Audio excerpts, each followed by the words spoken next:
আর শ্রীগুরুরে বন্দনা করিয়া বন্দি যত দেবদেবী দণ্ডবত হইয়া নবগ্রহ মাতা পিতা আর নারায়ণ বন্দি চন্দ্র ব্রত কথা করিনু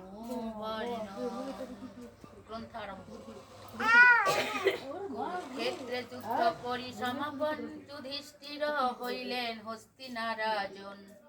একদিন যুধিষ্ঠির বসি সিংহাসনে সখা কৃষ্ণ কোথা আছে জিজ্ঞাসে অর্জুনে। অর্জুন বলিল তিনি আছে সর্বস্থানে, কাছে তিনি আসে যদি ডাকে ভক্তজনে।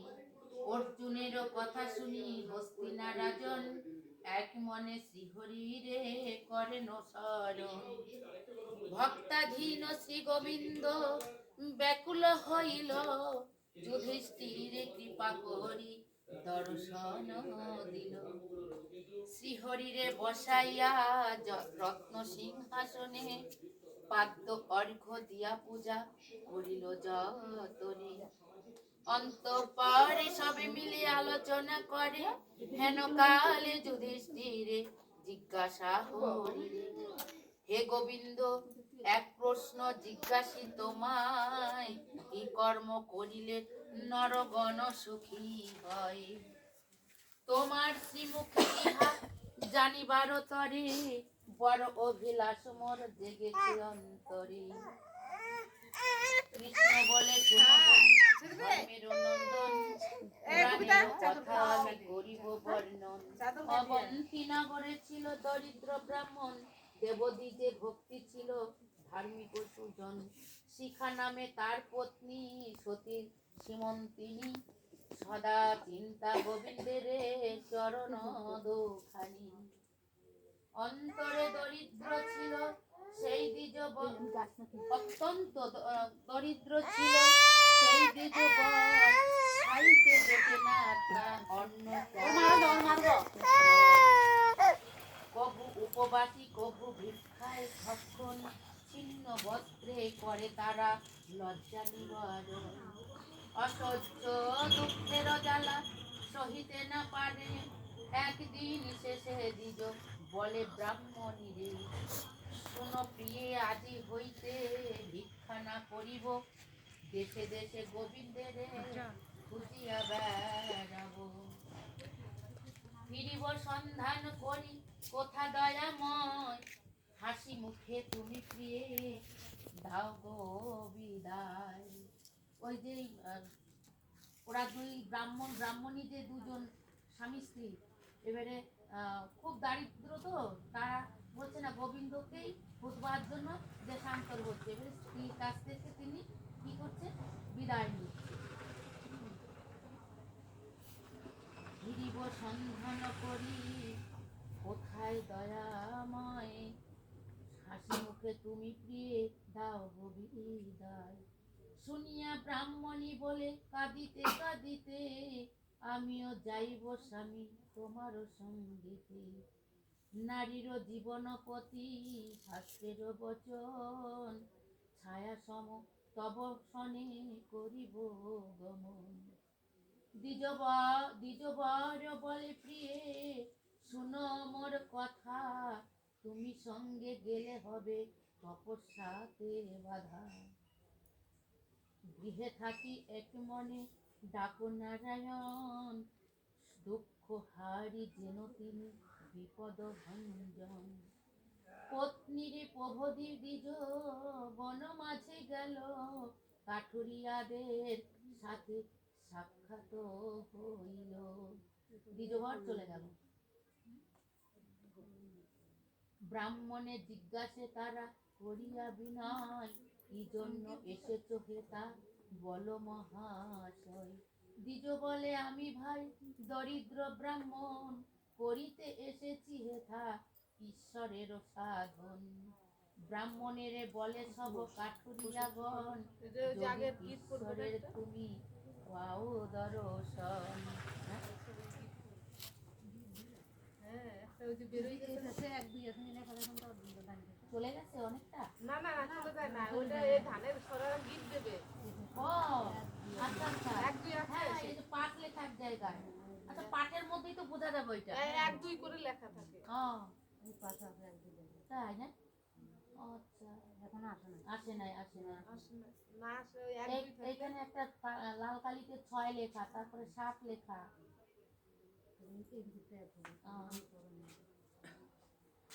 প্রথম ওই যে ব্রাহ্মণে যে গোবিন্দরে ডাকতে যায় না, হ্যাঁ। তখন থেকেই গিদ্দিকর এক কোথায় দেখো একটা কিন্তু একটি 5 লেখা যে, এখানে 5 লেখা, এখানে তো একটা লেখা নাই গো। না না ওইদিকে না, আরো ওইদিকে হবে। এখানে 5 লেখা লাল কালি দিয়ে। একটু স্টপ করে না না, ও কি উদ্দেশ্যে যাবে কোনখানে? ব্রাহ্মণ বলিল যাব ঈশ্বর সন্ধানে। শুনিয়া কাঠুরি বলে ওহে দ্বিজবর, কি কারণে এত এই সেই পথ দিয়া মেদিনীপুর পুলিশ গ্রাম। ব্রাহ্মণ দেখিয়া বারুজীবী বলে প্রভু কোথায় গমন? দ্বিজ বলে যাব আমি তপস্যার কারণ। বারুজীবী বলে দেখা পাও যদি তার, জিজ্ঞাসিও কেন সহি এত দুঃখ ভার? দ্বিজ বলে এক গ্রন্থি বাঁধি দাও তৃণে। বারুজীবী দিল গ্রন্থি ব্রাহ্মণেরও হাতে। গ্রন্থি লয়ে দ্বিজবর চলিল পথেতে। পথ মাঝে কামধেনু ব্রাহ্মণ দেখিল। প্রণমী ব্রাহ্মণে ধেনু জিজ্ঞাসা করিল, হে ব্রাহ্মণ কি উদ্দেশ্যে করিছ গমন? ঈশ্বর দর্শনে যাই বলিল ব্রাহ্মণ। ধেনু বলে মোর দুগ্ধ কেহ নাহি খায়, বিষ্ণু অংশে জন্মি তবু দুঃখে কেটে যায়। আমার দুঃখের কথা জানাবে ঈশ্বরে। ব্রাহ্মণ বলিল এক গ্রন্থি দাও মোরে। কামধেনু ব্রাহ্মণের গ্রন্থি বাঁধি দিল।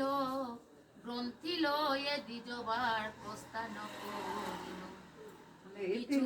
হ্যাঁ হ্যাঁ, কিছু দূর গিয়া দ্বিজ পাইল দেখিতে, রাজ হস্তি দাঁড়াইয়া রয়েছে পথেতে। ব্রাহ্মণে দেখিয়া হস্তি জিজ্ঞাসা করিল, একে একে দ্বিজবর সকলি বলিল। হস্তি বলে কোন পাপে না দেখি নয়নে, দেখা যদি পাও জিজ্ঞাসিবে নারায়ণে। দ্বিজ বলে এক গ্রন্থি বাঁধি দাও মোরে। হস্তি এক গ্রন্থি ধান্য করে যে বাঁধি দিল।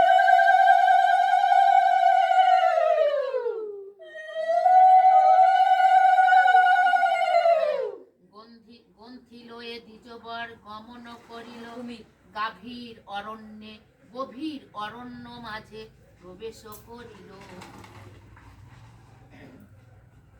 আশ্চর্য হইয়া দ্বিজ করিল দর্শন, অমৃত ফলের বৃক্ষ অতি সুশোভন। না অমৃত ফল মনুষ্য কণ্ঠেতে বৃক্ষ বলে দ্বিজ বরে। নত শির আমি দ্বিজ রহি ফল ভারে। মানে অমৃত ফল বৃক্ষ ও মানুষের মতন কণ্ঠ দিয়ে বলতেছে যে আমি এত ফল হয়ে রয়েছে ভারে, মানে কি হচ্ছে না, তাই নত শির হয়ে নত জানু হয়ে বলছে ব্রাহ্মণকে, বলছে কি না এমন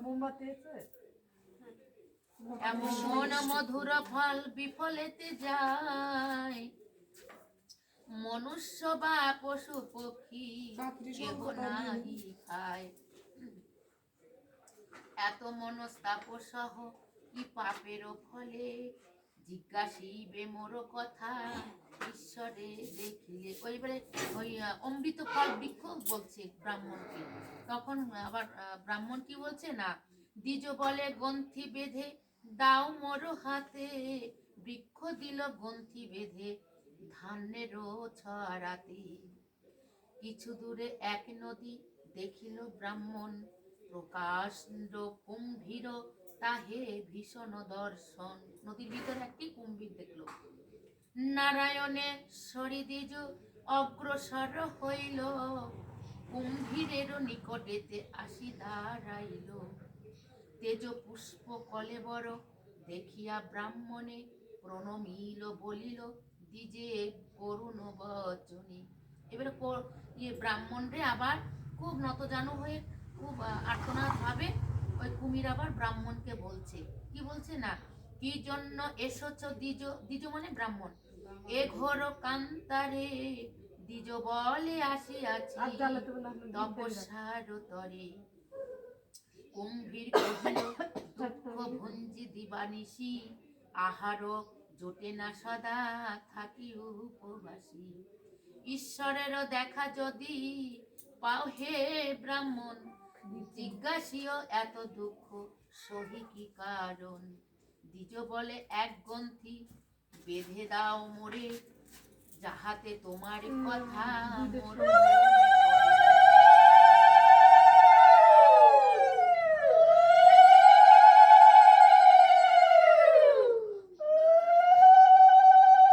গ্রন্থি বাঁধি কুম্ভীর দ্বিজের হস্তে দিল, পিঠে করি মহানদী পার করি দিল।